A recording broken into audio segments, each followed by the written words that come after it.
क्योंकि प्रभु यीशु मसीह ने कहा कि घर घर मत फिरना, एक जगह जाकर एक घर में टिकना और सब लोगों को अपने पास बुलाना और जिस घर में जाना और कहना कि तुम्हारा कल्याण हो, तुम पर आशीष हो।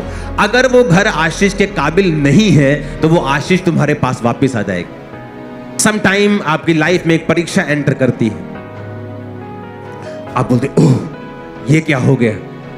आप उसके लिए प्रार्थना करते हैं, आप उसके लिए दवाई खाते हैं, आप उसके लिए फाइनेंस का कुछ करते हैं, आप उसके लिए प्रार्थना करते हैं, उपवास करते हैं, आप बेचैन हो जाते हैं। सम टाइम आपको स्टिल होना होता है। Hallelujah, praise the Lord everyone. मैं एक बार फिर से आप सबका स्वागत करता हूं हमारे एक और नए वीडियो में।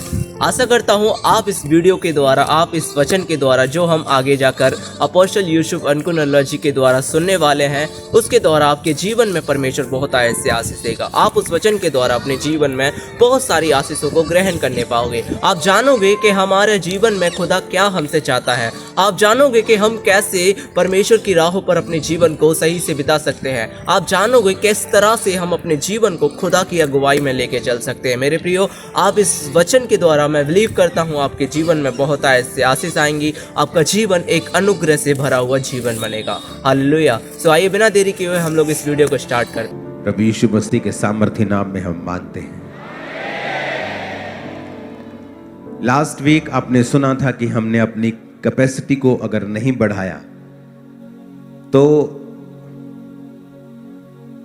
परमेश्वर की इच्छा होने के बावजूद भी आप लोगों की लाइफ में वो ब्लेसिंग जो है वो एंटर नहीं करती। अगर बर्तन 1 लीटर का है, अगर आप 4 लीटर उसमें उंडेलने की कोशिश करेंगे तो वचन कहता है कि वो वेस्ट हो जाएगा। और बाइबल कहती है कि अगर नया दाखरस पुरानी मश्क में डालेंगे तो वो नया दाखरस भी खत्म हो जाएगा, क्योंकि पुरानी मश्क में जब वो रिएक्शन करेगा, जब उसमें गैस पैदा होगी तो वो फट जाएगी। तो परमेश्वर ने कहा अगर नया दाखरस तुम्हें बचाना है तो नई मश्क में डालना होगा। और नई मश्कें चमड़े से बनी होती थी और चमड़ा जब वो नया होता था तो लचकीला होता था। जब दाखरस डालते थे, जब उसमें गैस पैदा होती थी तो वो लचकीला होने के कारण फटता नहीं था और बच जाता था। तो परमेश्वर ने कहा था अगर तुम्हें नई ब्लेसिंग चाहिए तो मेक श्योर जो तुम्हारी मश्क है, तुम्हारा जीवन है, तुम्हारी लाइफ है, उस नई ब्लेसिंग के काबिल हो। प्रभु यीशु मसीह ने अपने चेलों को कहा कि जब तुम किसी के घर में जाना तो कहना तुम पर आशीष हो। अगर वो आशीष के काबिल हुआ तो वो आशीष उस पर टिकी रहेगी। अगर वो आशीष के काबिल नहीं हुआ तो वो आशीष तुम्हारे पास वापस आ जाएगी। इसका मतलब हमारा भी एक रोल है कि हम आशीष के काबिल बने, कि जब परमेश्वर का दास, परमेश्वर का आत्मा हमें आशीषित करे या हमारे ऊपर वचनों को डिक्लेयर करे, हमारे ऊपर प्रोफेटिक वचनों को डिक्लेयर करे, हमारे ऊपर प्रार्थना को डिक्लेयर करे, तो वो प्रार्थनाएं व्यर्थ ना हो, हम उसके काबिल हों। क्योंकि प्रभु यीशु मसीह ने कहा कि घर घर मत फिरना, एक जगह जाकर एक घर में टिकना और सब लोगों को अपने पास बुलाना और जिस घर में जाना और कहना कि तुम्हारा कल्याण हो, तुम पर आशीष हो। अगर वो घर आशीष के काबिल नहीं है तो वो आशीष तुम्हारे पास वापस आ जाएगी। इसका मतलब कि ये 2 तरह से आशीष मिलती है आपको। एक तो देने वाला आपको आशीषित करे और दूसरा आप जो हैं आप उस आशीष के काबिल हों। आपने अपनी जमीन को तैयार किया हो, आपने अपने शरीर को, अपने जीवन को रेडी किया हो कि जब परमेश्वर का दास कुछ बोले या परमेश्वर का आत्मा कुछ आपके लिए बोले तो वो आपकी लाइफ में काम करे। क्योंकि मेरे चाहने पर भी मैं अगर 4 लीटर पानी आप पर डाल दूंगा और आपका बर्तन 1 लीटर का है, वो 3 लीटर वेस्ट हो जाएगा और परमेश्वर नहीं चाहते उसकी आशीष जो है वो वेस्ट हो। इसीलिए ज्यादातर बाइबल में आप देखते हो कि जब भी किसी ने अपने स्पिरिचुअल सन को, कलीसिया को पौलुस ने लिखा या परमेश्वर के और दासों ने लिखा तो उन्होंने ज्यादातर समय जो है आपकी कैरेक्टर बिल्डिंग के ऊपर लगाया है। जब पौलुस ने मिथियुस को लिख रहा था तो उसने सारा कुछ उसकी कैरेक्टर की, उसके चरित्र की बिल्डिंग कैसे हो उस पर लगाया है। क्योंकि परमेश्वर का दास ये जानता था कि अगर तुम्हारा जीवन इस काबिल होगा तो परमेश्वर की आशीष तुम पर आएगी भी और टिकेगी भी। अपने पड़ोसी को बोलो, परमेश्वर की आशीष तुम पर आएगी भी और टिकेगी भी। ऊंची आवाज में कहो अपने पड़ोसी को, और टिकेगी भी। आमीन। तो हमें ये मेक श्योर करना पड़ेगा कि परमेश्वर की आशीष हम पर आए और टिके। इसके लिए मुझे क्या करना पड़ेगा? मुझे अपने जीवन को चेक करना पड़ेगा, सेल्फ चेकिंग करनी पड़ेगी अपनी, कि क्या परमेश्वर की आशीष जब मुझ पे आएगी, क्या वो टिकी रहेगी या वो चली जाएगी। 12 पॉइंट्स में आपसे बात करनी, 4 पॉइंट आपने सुन लिए थे। नम्रता और पश्चाताप, fellowship and serve each other, उदारपन और भलापन, फास्टिंग और सेल्फ डिनायल, ये आपने सुन लिया था। आज हम 5वें पॉइंट की बात करेंगे।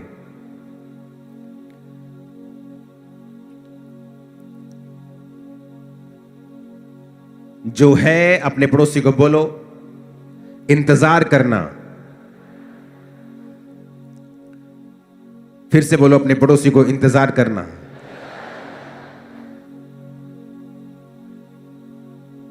भजन संहिता 46 उसकी 10 आयत को हम पढ़ेंगे। कहता, चुप हो जाओ और जान लो कि मैं ही परमेश्वर हूं। मैं जातियों में महान हूं, मैं पृथ्वी भर में महान हूं। कई बार परमेश्वर जो है वो शोर में नहीं है, पर स्टिलनेस में है। बी स्टिल, ये ज्यादा पावरफुल वर्ड है चुप हो जाओ से।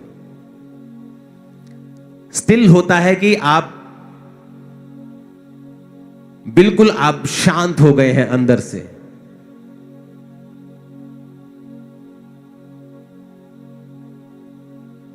कई बार आप अपनी जिंदगी में इतने ज्यादा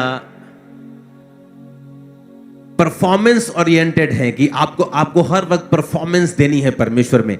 आज मैंने 6 घंटे प्रार्थना की, आज मैंने इतने रोजे रखे और ऊंची ऊंची प्रार्थना। कई बार परमेश्वर, वो ठीक है सब कुछ, लेकिन मैं आपको नेक्स्ट लेवल सिखा रहा हूं।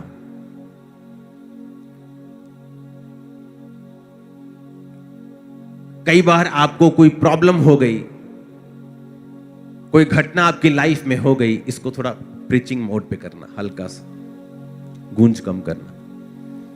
समथिंग कुछ आपके साथ हुआ, कोई परीक्षा में आप गए, उस समय आप फास्टिंग करते हैं, प्रार्थना करते हैं। कई बार हम भूल जाते हैं स्टिल होना, चुप होना और परमेश्वर के राइट मैसेज को अपनी स्पिरिट में लेना। मैं जो आपको बातें बता रहा हूं ये प्रैक्टिकल हैं और डीप है जो मैं आपको बता रहा हूं।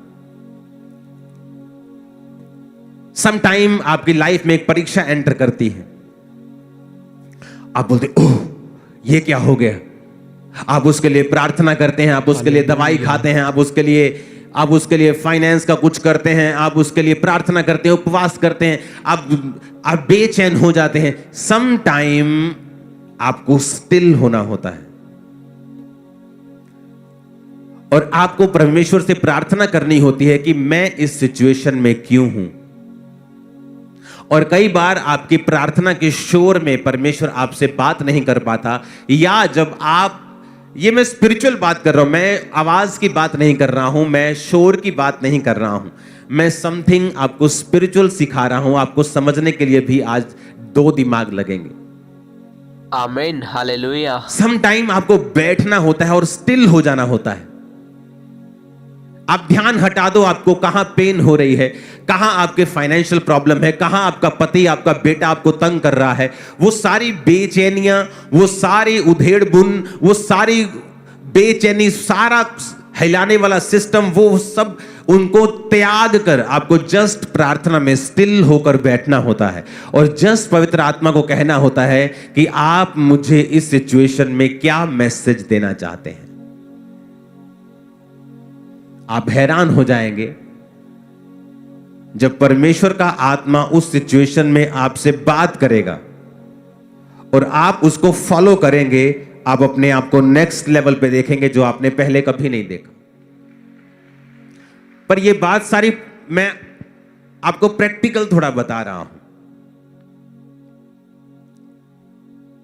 इसको समझाना भी मुश्किल है थोड़ा सा।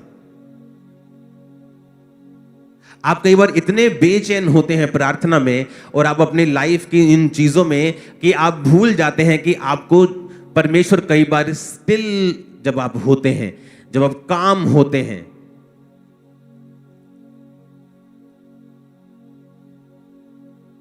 तो परमेश्वर कई बार आपसे बात करता है, फिर आपको राइट मैसेज पवित्र आत्मा देता है कि अब तुझे क्या करना है।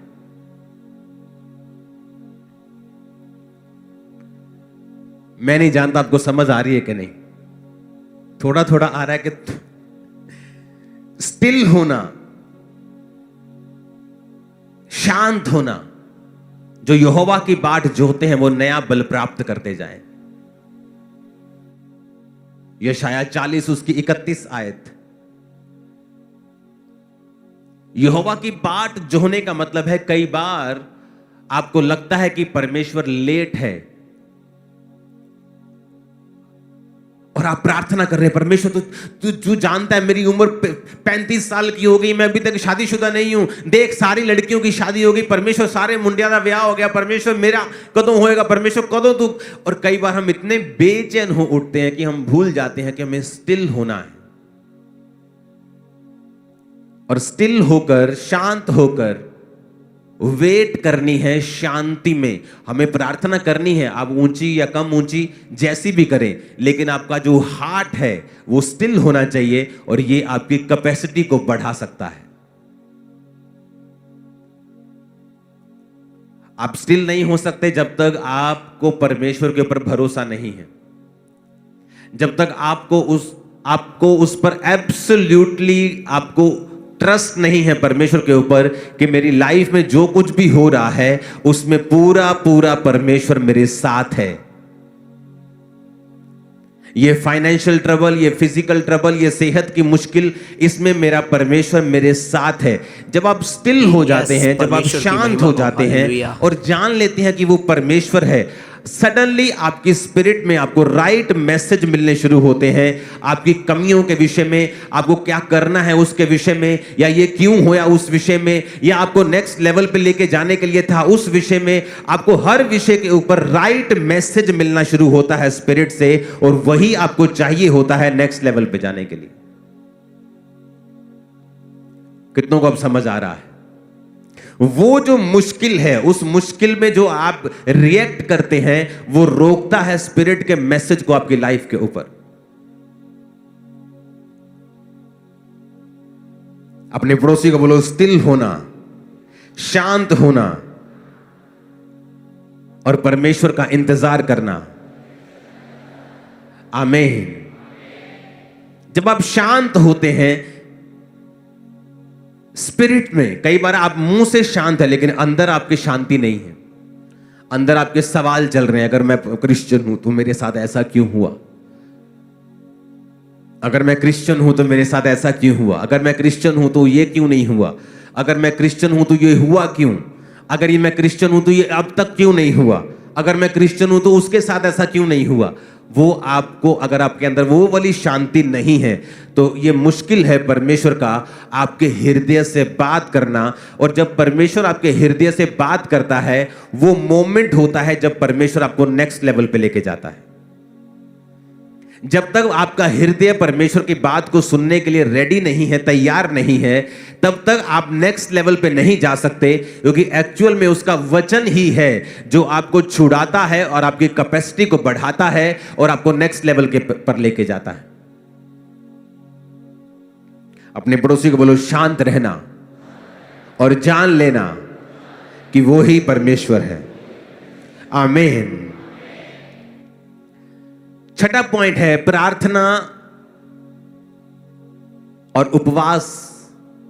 लेकिन मैं अब ये जो पॉइंट आपको बता रहा हूं, प्रार्थना वाला हृदय। अपने पड़ोसी को बोलो छठा पॉइंट, प्रार्थना वाला हृदय।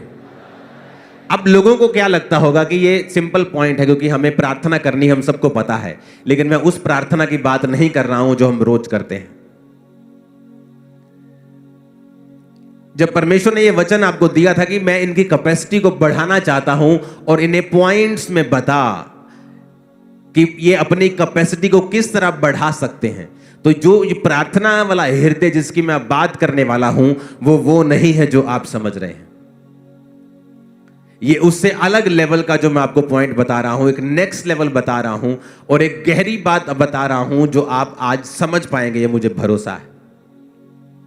इसके लिए हमें जाना पड़ेगा नहम्याह, उसका एक अध्याय, उसकी एक आयत से मैं पढ़ूंगा। हकल्या के पुत्र नहम्याह के वचन, 20वें वर्ष में किस्लेव नामक महीने में, जब मैं शूशन नामक राजगढ़ में रहता था, तब हनानी नाम का मेरा एक भाई और यहूदा से आए हुए कई पुरुष मेरे पास आए, और तब मैंने उनसे बचे हुए यहूदियों के विषय में जो बंधुआई से छूट गए थे और यरूशलेम के विषय में पूछा। उन्होंने मुझसे कहा, जो बचे हुए लोग बंधुआई से छूटकर उस प्रांत में रहते हैं वो बड़ी दुर्दशा में पड़े हैं, उनकी निंदा होती है, क्योंकि यरूशलेम की शहरपनाह टूटी हुई और उसके फाटक जले हुए हैं। ये बातें सुनते ही बैठकर मैं रोने लगा और कितने दिन तक विलाप करता रहा और स्वर्ग के परमेश्वर के सम्मुख उपवास करता और ये कहकर प्रार्थना करता रहा, हे स्वर्ग के परमेश्वर यहोवा, हे महान और भय योग्य ईश्वर, तू जो अपने प्रेम रखने वालों और आज्ञा मानने वालों के विषय अपनी वाचा पालता और उन पर करुणा करता है। इस पर भी हम आएंगे, ये भी आज का एक पॉइंट है, लेकिन उससे पहले मैं एक आपको बात बताना चाहता हूं। अब यहां पर नहम्याह के पास कुछ भाई लोग आते हैं और वो बताते हैं कि यरूशलेम की जो शहरपनाह है, जो चार दीवारी है, वो टूटी हुई है, उसके फाटक जले हुए हैं और जो लोग उनमें रहते हैं उनकी निंदा होती है, क्योंकि वो एक टूटे हुए शहर में रह रहे हैं, एक सड़े हुए शहर में रह रहे हैं जिसकी महिमा नहीं है, जो परमेश्वर का था, लेकिन उस पाप के कारण जो लोगों ने किया, और इजराइल के लास्ट राजा ने जितने पाप किए किसी ने भी नहीं किए होंगे, और उसकी वजह से परमेश्वर ने उस भवन को और उस शहर को फुकवा कर उसकी महिमा को मिट्टी में मिलाकर अपने लोगों को बंधुआई में भेज दिया। और जब परमेश्वर ने फिर से अपने वायदे को पूरा किया कि बंधुआई में जाने के बाद मैं फिर से थोड़े हुए लोगों को बचा के लेके आऊंगा, और परमेश्वर उनको वापस बंधुआई से बचा के लेके आया, और जब परमेश्वर उनको लेके आया तो उन लोगों के विषय में नहम्याह ने पूछा कि वो लोग कैसे हैं, और उन्होंने कहा कि उनकी हालत बहुत बुरी है, वो दुर्दशा में है, शहर जला हुआ है, फाटक जले हुए हैं, शहरपनाह टूटी हुई है, उनकी निंदा रोज होती है, लोग उन्हें तुच्छ समझते हैं, कखदा भी नहीं समझते उन्होंने। और वचन कहता है कि वो परमेश्वर के सम्मुख गया और प्रार्थना करता रहा। उसके बाद 2 बाब की एक आयत को फिर मैं पढ़ूंगा। लिखा, अर्थक्षेत्र राजा के 20वें वर्ष के निसान नामक महीने में, जब उसके सामने दाख मधु था, तब मैं दाख मधु उठाकर मैंने राजा को दिया। इससे पहले मैं उसके सामने उदास कभी ना हुआ था। तब राजा ने मुझसे पूछा, तू रोगी नहीं है, तेरा मुंह क्यों उतरा है? ये मन की ही उदासी होगी। तब मैं अत्यंत डर गया। मैंने राजा से कहा, राजा सदैव जीवित रहे, जब तक वह नगर जिसमें मेरे पुरखाओं की कब्रें हैं उजाड़ पड़ा है और उसके फाटक जले हुए हैं, तो मेरा मुंह क्यों ना उतरे? राजा ने मुझसे पूछा, तो फिर तू क्या मांगता है? तब मैंने स्वर्ग के परमेश्वर से प्रार्थना करके राजा से कहा। अब ध्यान से समझना मेरी बात। मैंने 2 तरह के क्रिश्चियंस देखे हैं अपनी लाइफ में। एक है वो प्रार्थना करते हैं, जब वो प्रार्थना में बैठते हैं ऊंची ऊंची प्रार्थना करते हैं, अच्छी प्रार्थना करते हैं, गुड प्रार्थना करते हैं। हालेलुया। मैं विश्वास करता हूं कि आपने यहाँ तक बने रहे होंगे, और आपने अगर इस वचन को यहाँ तक सुना है तो आप इस वचन को आगे भी सुनने वाले हो। मेरे प्रियो, आप एक बात को जान लीजिए, आज के वचन के द्वारा परमेश्वर आपके जीवन में बड़े गहरे काम करेगा। सो हाँ, आप लोग इस वीडियो को पूरा देखिएगा, और हाँ, इस वीडियो को बीच में छोड़ के मत जाइएगा।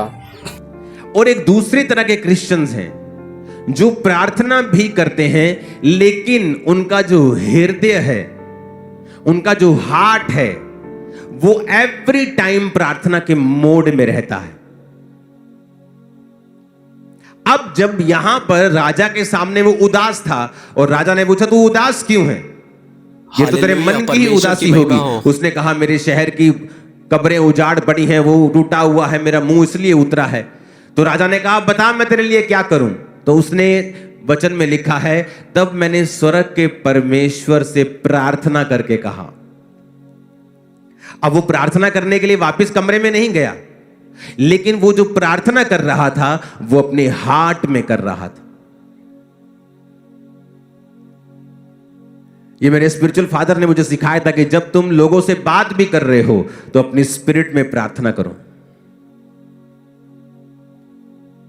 कई बार जब आपकी लाइफ में मैं आता हूं और ले हैंड करता हूं, आपको परमेश्वर प्रोफेटिक वर्ड बताता है, मैं आपके साथ बात कर रहा हूं, लेकिन इनसाइडली मैं परमेश्वर से बात कर रहा हूं।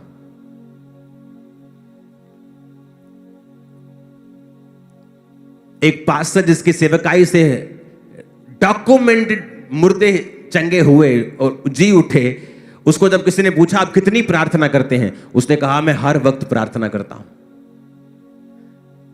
अब ये दो तरह के लोग इसमें भी होंगे। एक होंगे जो बोलेंगे नहीं मैं बैठ के प्रार्थना नहीं करता हूं, मैं चलता फिरता प्रार्थना करता हूं, परमेश्वर को हर वक्त याद रखता हूं। वो उस तरह की प्रार्थना नहीं है जिसकी मैं बात कर रहा हूं। जिस प्रेयर वाले हार्ट की मैं बात कर रहा हूं, उस लेवल तक आप कभी नहीं पहुंच सकते जब तक आप रोज 3-4 घंटे प्रार्थना नहीं करेंगे मिनिमम। क्योंकि अगर आप कहेंगे मैं बैठ के प्रार्थना नहीं करता हूं, मैं चलता फिरता करता हूं, आप एक अलग लेवल पे हैं, आप छोटे लेवल पे हैं। लेकिन जिस लेवल की मैं बात कर रहा हूं, जब आप रोज परमेश्वर के साथ उसको अपना समय देते हैं, आप उसको अपना मुंह दिखाते हैं, आप प्रभु के सामने खड़े होते हैं, और जब आप प्रार्थना से उठकर फिर अपने कामों में चले जाते हैं, अपने बिजनेस में, अपनी जॉब में, अपने डेली अफेयर्स में चले जाते हैं, तब आपका जो हृदय है वो प्रेयरफुल होना चाहिए। मोस्टली लोग ये नहीं समझते हैं कि इससे इसे इंटीमेसी कहते हैं, परमेश्वर के साथ हर वक्त प्रभु के साथ जुड़े रहना। ये जो मैं आपको बता रहा हूं, मैं जानता हूं ये आम इंसान के लिए पॉसिबल नहीं है, लेकिन मैं आपको ये बता देता हूं, यही एक रीजन है आपकी कैपेसिटी को ये बढ़ा सकता है, इतना काबिल बना सकता है कि दुनिया आपको देखने के लिए होगी।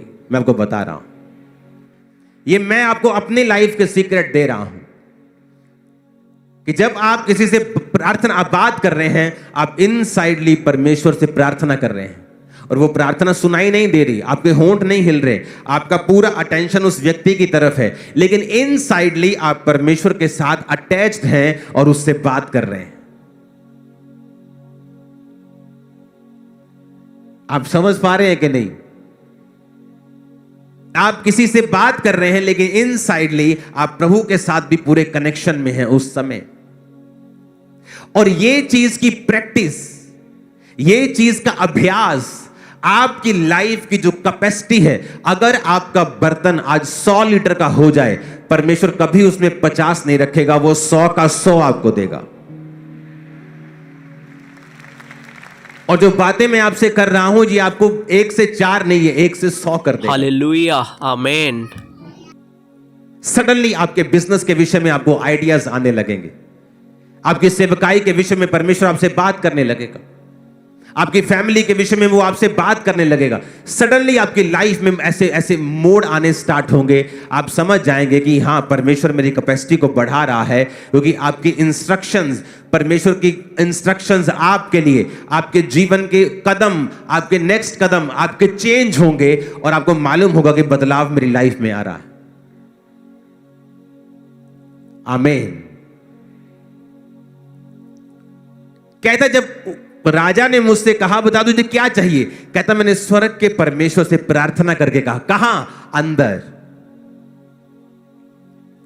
लोगों को लगता है कि ओके, मुझे एक जगह खरीदनी है, ओके बैंक में बैलेंस है सीए साहब, हाँ हाँ बैलेंस है, ओके मैं जाता हूं जगह खरीदता हूं, और सडनली वो क्या देखते हैं, अपने आप को ट्रबल में फंसा हुआ। चाहे आपके पास पैसा है, चाहे वो जगह तैयार है जो आपने लेनी है, लेकिन उससे पहले आपको प्रार्थना करनी है। आपके पास पैसा है, आप ऑपरेशन करवाने के लिए चले जाते हैं, लेकिन उससे पहले आपको प्रार्थना करनी है। जो प्रेयर हार्ट है, एक तो प्रार्थना करना रोज, वो तो आपने करनी, वो तो मैं आपको इतने सालों से वचन दे रहा हूं, लेकिन आज मैं आपको कह रहा हूं कि उस प्रार्थना के बाद अपना हार्ट जो है वो प्रेयर में कनेक्टेड रखना है परमेश्वर के संग। अब आप रास्ते में जा रहे हैं, आप बस में बैठे हैं, आप क्या करेंगे बस में बैठ के? जो रील्स हम देखते हैं वो हमारा टाइम वेस्ट करती हैं, लेकिन जो कनेक्शन हम परमेश्वर के साथ बिल्ड करेंगे वो हमारा फ्यूचर ही नहीं, हमारी जनरेशन के फ्यूचर को भी बिल्ड करता है। अब क्या देखना है? रील्स देखना है कि हमें अंदर से कनेक्टेड रहना है परमेश्वर के संग? जो प्रार्थना वाला हृदय जिसकी मैं बात कर रहा हूं, वो जब आप उस लेवल पे आ जाते हैं, आप परमेश्वर से, आपको ये जोर नहीं लगता, आपको ऐसा कई लोगों को लगेगा ये पागलपन हो सकता है या ये ज्यादा ही कुछ ओवर नहीं हो गया। नहीं, आपको लगता है ये ओवर है, लेकिन बाद में जब आप इस बात को समझ जाते हैं और आप प्रभु के साथ कनेक्टेड रहते हैं, आप अपने परिवारों में भी रहेंगे, आप काम भी करेंगे, अपनी ड्यूटीज भी पूरी करेंगे, आप आनंदित भी रहेंगे, आप क्रिकेट भी खेलेंगे, सब कुछ होगा। लेकिन जो आप करते हैं आप कीजिए, लेकिन आप इनसाइडली आप पूरी तरह से परमेश्वर के साथ इंटीमेसी में होंगे और परमेश्वर आपसे बात करते रहेंगे, पवित्र आत्मा आपको गाइड करता रहेगा, आप कभी नीचे नहीं आएंगे, शैतान कभी आपका नुकसान ना कर पाएगा। मैं आपको बता रहा हूं, और ये पॉसिबल है। ये पॉसिबल है कैसे? वचन के साथ कनेक्टेड रह के। अब यहां पर जब वो प्रार्थना करता है तो क्या कहता है? प्रभु तेरे वचन में लिखा है, कहता मैं उपवास करता रहा और प्रार्थना करता रहा कि वो जो हमने पाप किया था, हमने बुराइयां की थी, जो ज्ञाएं विधियां नियम तूने मूसा को दिए थे हमने नहीं माने, हम अपनी ही गलती की वजह से इस बंधुआई में पड़े हैं। उसने वचन के साथ परमेश्वर के साथ प्रार्थना की। आज किन लोगों को शैतान धोखा देता है? जो वचन में नहीं, जिनको वचन की नॉलेज नहीं है, जो ये नहीं जानते कि परमेश्वर के वचन में अगर लिखा है आप उसके लिए प्रार्थना कैसे कर सकते हैं। अगर आपको पता है व्यभिचार पाप है, आप प्रार्थना कैसे कर सकते हैं कि प्रभु अगर तेरी इच्छा है तो? प्रभु तो पहले बता चुका है ये पाप है, ये व्यभिचार है। और जब हम वचन के साथ अटैच नहीं रहते हैं, हम बाइबल के साथ जुड़े नहीं रहते हैं, तब शैतान के पास मौका होता है हमें मिसगाइड करने का और हमारी लाइफ में से उन ब्लेसिंग्स को खत्म करने का और हमें गलत रास्ते में लेके जाने का। और उसके बाद जब वो गलत रास्ते में जाते हैं तो वचन कहता है उसका परिणाम नाग दोना सा कड़वा है। क्या कोई हो सकता है कि छाती पर अंगारे रख ले और उसको जले ना? फिर वो परिणाम होगा ही होगा, इसमें कोई शक नहीं। ऊंची आवाज में कहो हालेलुया, हालेलुया। इसीलिए स्टिल रहना, शांत रहना, अपने स्पिरिट को अंदर से शांत रखना और अपना ध्यान परमेश्वर की ओर लगाना। और दूसरा, प्रार्थना वाली स्पिरिट और हृदय रखना। वो प्रार्थना वाला हृदय जो परमेश्वर के साथ कनेक्टेड हो और परमेश्वर के साथ जुड़ा हुआ हो। हालेलुया।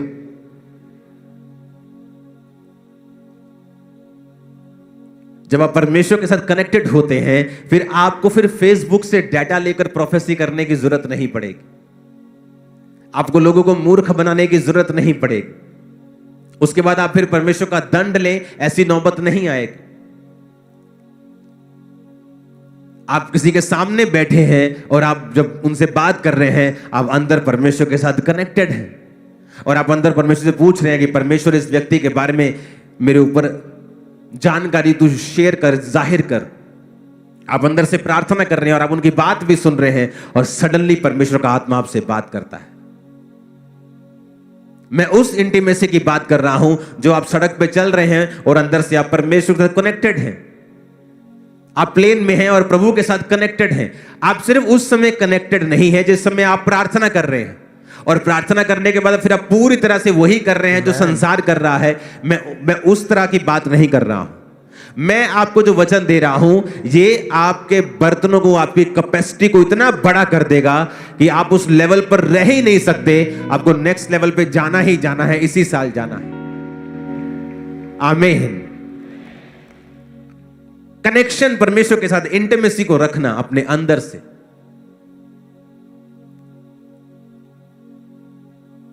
हालेलुया। और ये लेवल तभी पॉसिबल है जब आप रेगुलर प्रेयर करने वाले हैं।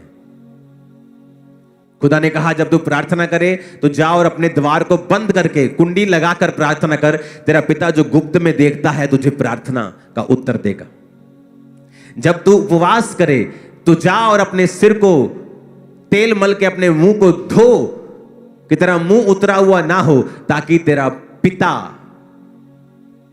तुझे गुप्त में उपवासी जाने। जो तू गुप्त में करेगा तेरा पिता उसे उसका फल देगा। जब तू दान करे, उन्हें कहीं नहीं कहा अगर तू दान करे, अगर तू उपवास करे, अगर तू प्रार्थना करे। उसने कहा जब, यानी प्रार्थना करना, प्रार्थना का हृदय रखना। और सातवां है जो कुछ भी करना उसे गुप्त में करना।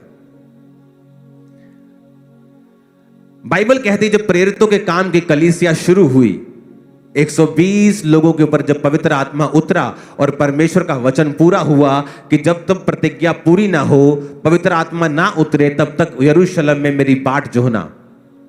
जब पवित्र आत्मा उतर गया, गैर भाषा उतरी, तो तब कलीसिया की शुरुआत हो गई।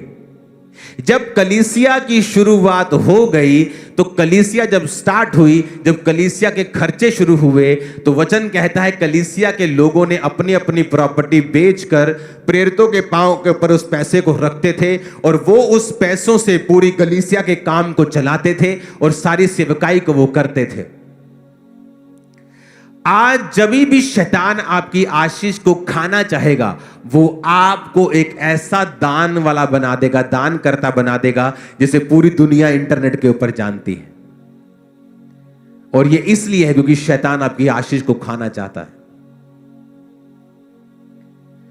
मेरी टीम को मुझे कहते 15 साल हो चुके हैं कि आप जो कुछ करते हो हमने ऐसा कहीं नहीं देखा है, आप इसे दिखाया करो। और मैं कभी नहीं दिखाता हूं। आपने जो चैरिटी के काम मेरे देखे हैं इंटरनेट के ऊपर, जो में हम दिखाते हैं, वो हमारा 1% भी नहीं है, 1%। और सिर्फ इस मकसद के लिए है कि जो 2300 से 2500 मेंटरशिप के अंडर पास्टर्स हैं, जो लाखों कलीसियां हैं, दूसरे कितने देश है जो यहां नहीं आ सकते, वो हमें देखें और अपनी कलीसिया में उसी तरह से फॉलो करें।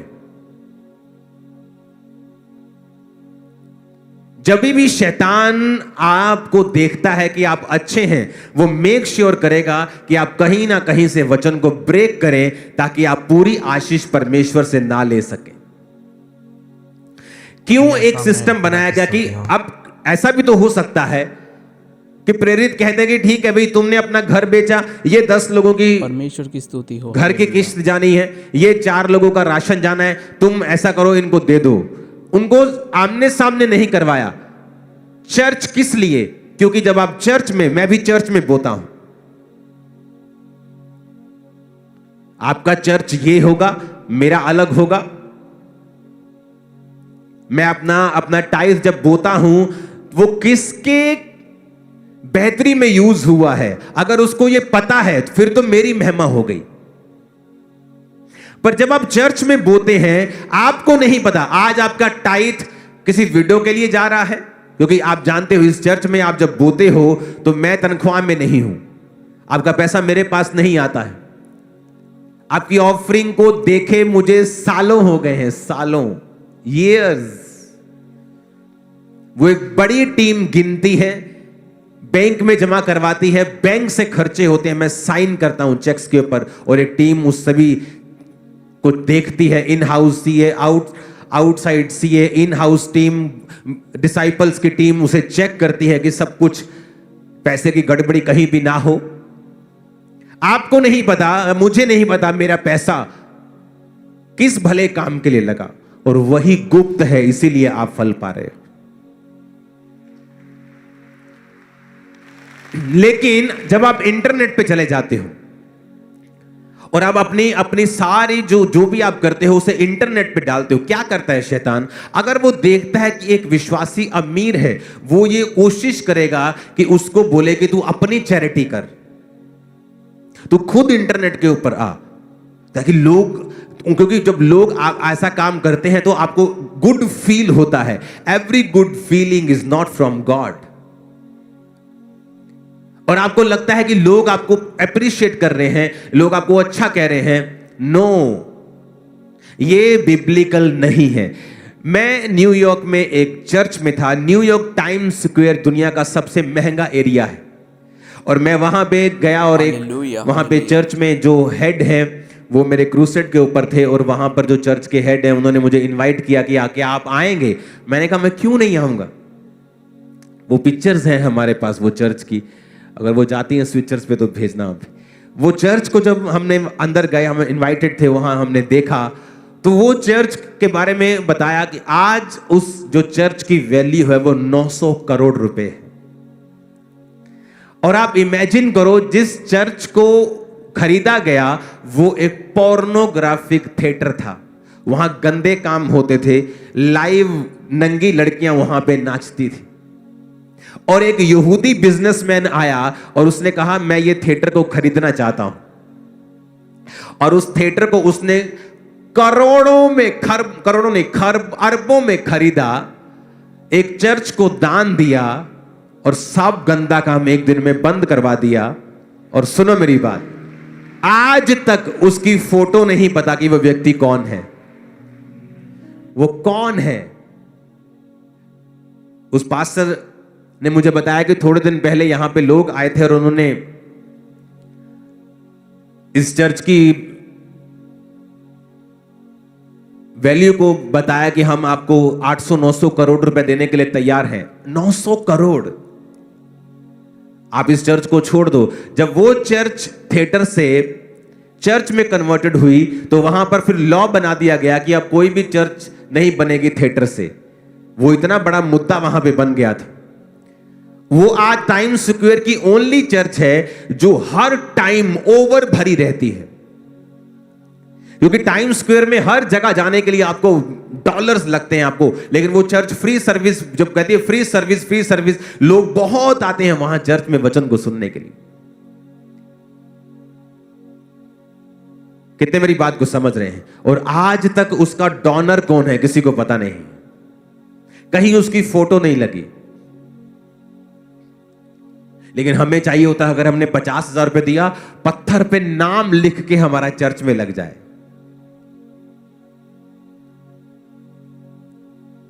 कितने मेरी बात को समझ रहे हैं?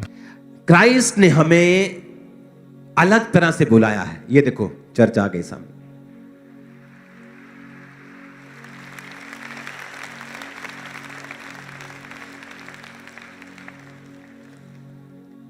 क्या सुंदर चर्च है, देखा आपने?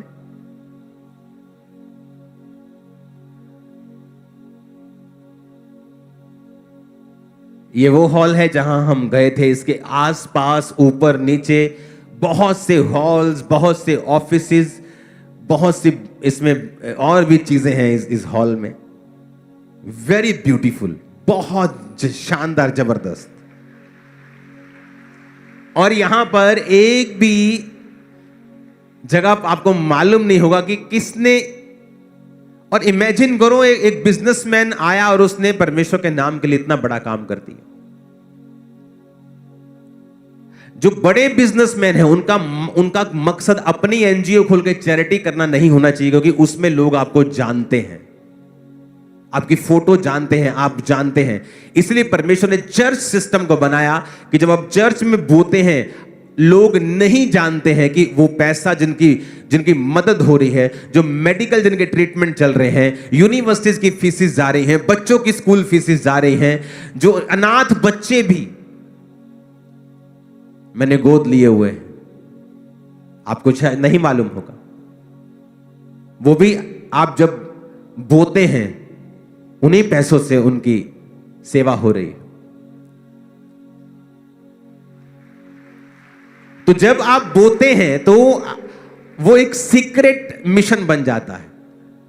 इसलिए परमेश्वर ने चर्च व्यवस्था शुरू की कि हर एक व्यक्ति चर्च में पैसों को लाता था और चर्च में एक कमेटी बना के उन सभी पैसों को लोगों की बेहतरी के लिए काम कर दिया जाता था।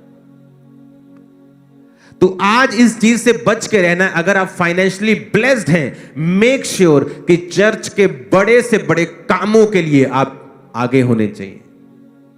यह है परमेश्वर का एक्चुअल प्लान आप लोगों के लिए। यह है परमेश्वर का मास्टर प्लान आप लोगों के लिए। अगले महीने झारखंड में क्रूसेड है, बहुत बड़ा।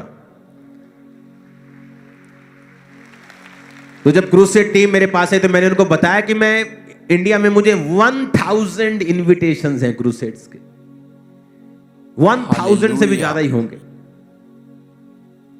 लेकिन जब मैं नाम लेना चाहता हूं उन क्रूसेड्स का, जब मैं क्रूसेड पे गया तो लोगों की टिकटें बिकी। वहां पे जो फ्रंट पे बैठना चाहते हैं चेयर्स के ऊपर, उनकी टिकटें बिकी। और मैंने उस चीज का विरोध किया कि अगर आपने मुझे बुलाना है तो आप मुझे बेच नहीं सकते, आप गॉस्पेल को बेच नहीं सकते। इसलिए मैं हमेशा बहुत कम मैंने डेट्स दी हैं इंडिया की दूसरी स्टेट्स की क्रूसेड्स के लिए। लेकिन जब झारखंड की टीम आई तो मैंने उन्हें बताया कि मैं इस चीज से डरता हूं और इस चीज से मुझे घिन आती है कि जब ये चीजें होती हैं। तो मैंने कहा मैं एक सिस्टम बनाऊंगा कि झारखंड के लिए एक नंबर को हम लॉन्च करेंगे, आज नहीं फिर कभी, या आज भी हम दे सकते हैं वो नंबर अगर आपके पास है तो। सिर्फ नंबर, क्रूसेड की डेट्स नहीं देनी है, वो मैं आपको 1-2 हफ्ते में बता दूंगा। तो इसके लिए हमने एक नंबर बनाया कि इस नंबर पे जो लोग क्रूसेड्स के लिए बोना चाहते हैं, चाहे वो झारखंड के हों, चर्चिस वहां पे कोई भी कलेक्शन अब नहीं कर पाएंगे। उससे क्या होता है कि जो चर्च करवा रही है मान लो वो तो अच्छी है, लेकिन गलत नाम के ऊपर भी गलत लोग भी पैसा इकट्ठा करना शुरू कर देते। पापा आ रहे हैं, प्रभु का दास आ रहा है, आप पैसा दो पैसा दो, तो मैसेज आने स्टार्ट हो जाते हैं कि आपके नाम से लोग पैसा इकट्ठा कर रहे हैं। तो मैंने एक सिस्टम बना दिया कि चर्च का, अगर खामरा चर्च का क्रूसेड है तो ये बात समझ ली जाए कि कभी भी इसके लिए कलेक्शन नहीं होगी। जिसने बोना है ये एक ही नंबर आपको दे दिया जाएगा, इस नंबर पे कॉल करो कि मुझे इस क्रूसेड के लिए बोना है, मुझे पार्टनर बनना है, और उसी दिन जब आप क्रूसेड होता है आपसे मिल लिया जाता है 1-1 मिनट के लिए, और बस हमें पता होता है कि ये 15 लोगों ने 1-1 लाख बोया, बाकी खर्चा ऑफरिंग से किया, बाकी खर्चा इससे किया। मुझे कोई फीस नहीं चाहिए कि मैं झारखंड में जाऊंगा, मेरी टीम बसों का खर्चा, फ्लाइट्स का खर्चा, होटल का, मुझे कुछ नहीं चाहिए।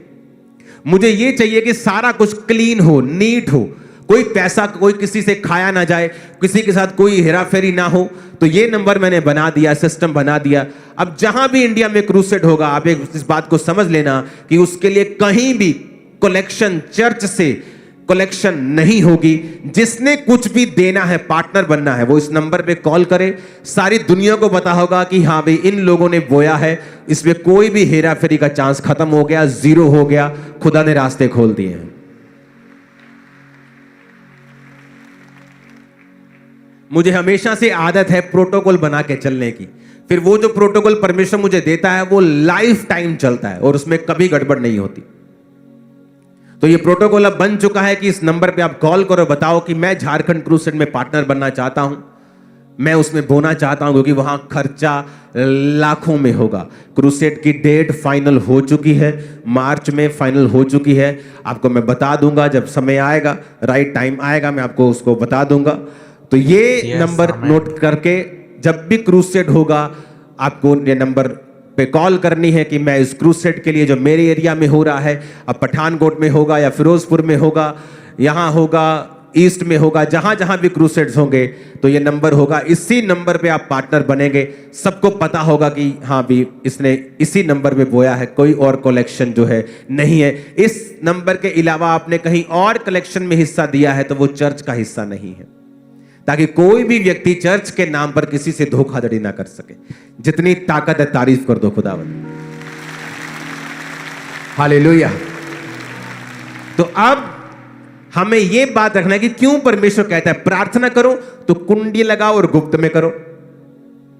अगर तुमने रोजा रखना है तो ये नहीं तुम्हारी शक्ल बनी हुई हो, तुमने गंदे कपड़े डाले हुए, टाट डाल के तुम ऐसे झुक के चलो और लोगों को बताओ आज मेरे भाई ने रोजा रखा है। परमेश्वर कहता है रोजा रखो तो बाल अपने स्ट्रेट करो, जरा तेल लगाओ और थोड़ा मुंह पे तेल करके थोड़ा धो के पूरा साफ सफाई करके रखो कि तुम उज्जवल लगो लोगों में, ऐसा न लगे कि तुमने रोजा रखा है। तेरा पिता जो गुप्त में देखेगा तुझे उपवासी मानेगा और तुझे फल देगा। जब तू दान करे तेरे दाहिने हाथ को पता हो, बाहिने को ना पता हो, तेरा दाहिना करे बाहिने को ना पता लगे, बाहिना करे दाहिने को ना पता लगे। जब तू दान करे तेरा दान भी गुप्त में हो। हालेलुया। अगर आप उन लोगों की हिस्ट्री देखेंगे जिन लोगों ने ओपनली आकर और बताया है कि मैं दानी हूं, मैं दानी हूं, आप देखेंगे उनकी रेपुटेशन एक समय में आकर बहुत खराब हो जाती है। हालेलुया, आमीन। उसका उनको कोई फायदा नहीं होता है। आपका दान गुप्त होना चाहिए। यही सिस्टम है। अगर हम अपने आप को कैपेसिटी में बढ़ते हुए देखना चाहते हैं तो जो विजन, जो दर्शन परमेश्वर देता है वो हमेशा कलीसिया को देता है। हालेलुया। परमेश्वर जो है वो मैनेजमेंट का परमेश्वर है। वो अगर आप मैनेजमेंट से बाहर जाएंगे वो आपके संग कभी काम नहीं करता। वो परमेश्वर ऑर्डर का परमेश्वर है। आप कभी बाइबल में बताओ जब परमेश्वर ने मूसा को भेजा कि किसी विश्वासी से परमेश्वर ने बात की हो और मूसा से ना की हो? कभी नहीं। परमेश्वर का एक ऑर्डर था, ठीक है मैं मूसा को ठहराता हूं, मैं मूसा से बात करूंगा, मूसा तुमसे बात करेगा, ये मेरा ऑर्डर है। उस ऑर्डर के बाहर जब भी आप जाएंगे आपको हमेशा निराशा मिलेगी। एक कपल मुझसे मिलने के लिए आए, पास्टर थे और उनकी वाइफ थी, और पास्टर ने डाइवोर्स फाइल कर दिया अपनी वाइफ के खिलाफ। जब उनसे मैं मिला तो मैंने जब उनको देखा तो वही ऑर्डर के खिलाफ चलना। क्या ऑर्डर था कि पास्टर ने कहा जब वो प्रेग्नेंट थी कि तू जा और अभी जाके डॉक्टर के पास जाके इसकी डिलीवरी करवा। डॉक्टर ने कहा तू लेट हो गई है तो इसकी डिलीवरी कर। उस औरत ने कहा नहीं मैं परमेश्वर से पूछूंगी। जब बात हुई तो इसका रीजन ये था कि वो उसकी जो मम्मी थी औरत की वो उसको गाइड करती थी बहुत, और वो अविश्वासी थी। तो उसने कहा प्रभु से मैं पूछूंगी। और जब उनके बेटा नहीं था, बेटियां ही थी, जब वो लेट हो गई औरत, तो वो जो बेबी बॉय था पेट में वो मर गया, उसकी डेथ हो गई।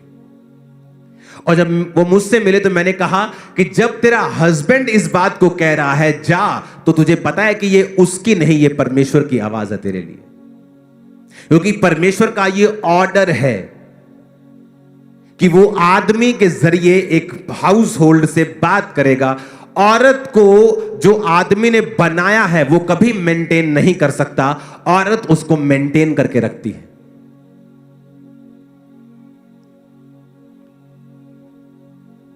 मैंने कहा तब तुझे बोल दिया था, क्योंकि परमेश्वर मैनेजमेंट का परमेश्वर है, और दूसरा वो तेरा हस्बैंड है, तीसरा वो खुदा का दास भी है।